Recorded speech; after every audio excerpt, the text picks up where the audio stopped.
எல்லாருக்கும் வணக்கம்.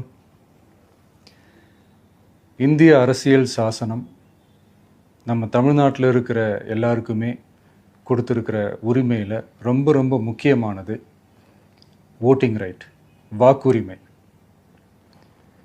ஒரு மனுஷன் உயிரோடு இருக்கான்றதுக்கு அடையாளமாக இருக்கிறதுல அவனோட ஓட்டுரிமை ரொம்ப முக்கியம். அதனால தான் voting is not only our right but also our life. ஒரு முக்கியமான விஷயத்தை பற்றி இப்போ நான் உங்ககிட்ட ஷேர் பண்ண போகிறேன். இது நான் ஃபஸ்ட்டு கேள்விப்பட்ட உடனே எனக்கே ரொம்ப ஷாக்கிங்காக தான் இருந்தது.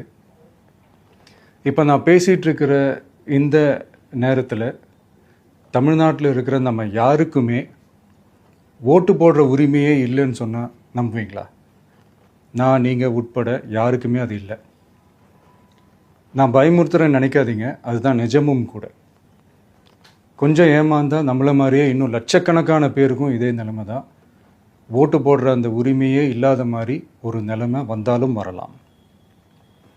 இதுக்கு மெயின் ரீசன் அந்த எஸ்ஐஆர், ஸ்பெஷல் இன்டென்சிவ் ரிவிஷன், சிறப்பு தீவிர திருத்தம்.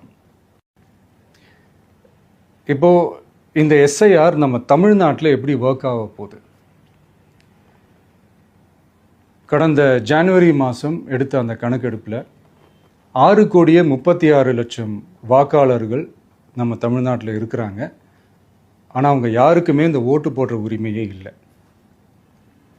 அந்த பிஎல்ஓன்னு சொல்லுவாங்க, பூத் லெவல் ஆஃபீஸர்ஸ், வாக்குச்சாவடி நிலை அலுவலர். அவங்க தான் வீடு வீடாக போய் அந்த ஃபார்மை கொடுப்பாங்க. அதை நம்ம ஃபில்அப் பண்ணி கொடுக்கணும். அதை தேர்தல் ஆணையம் அதை எடுத்துகிட்டு போய் அதை ஸ்க்ரூட்டினைஸ் பண்ணி அதெல்லாமே கரெக்டாக இருக்கான்னு செக் பண்ணி பார்த்ததுக்கப்புறம் அந்த வாக்காளர் பட்டியலை வெளியிடுவாங்க.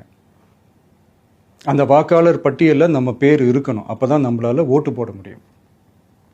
அந்த புது பட்டியல் வர்ற வரைக்கும் நம்ம வாக்காளர்களான்றது அது உறுதியே செய்ய முடியாது. இன்கேஸ் அந்த புது பட்டியலில் நம்ம பேர் இல்லைன்னா அது ஒரு தனி ப்ராசஸ், அது ஒரு தனி ஃபார்ம், அது ஒரு தனி கிளைம்ன்ற மாதிரி அது ஒரு வேறு வேலை.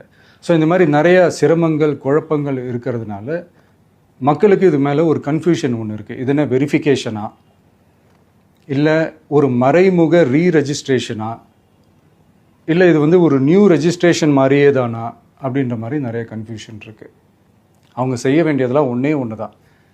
இந்த மாதிரி வீடு வீடாக போய் அந்த என்யூமரேஷன் ஃபார்ம் நம்ம ஃபில்அப் பண்ணி கொடுக்கும்போது அதுக்கான அக்னாலேஜ்மெண்ட்டை அந்த பிஎல்ஓ அந்த ஆஃபீஸர்கிட்ட இருந்து நீங்கள் வாங்கிக்கணும். அது ரொம்ப ரொம்ப முக்கியம்.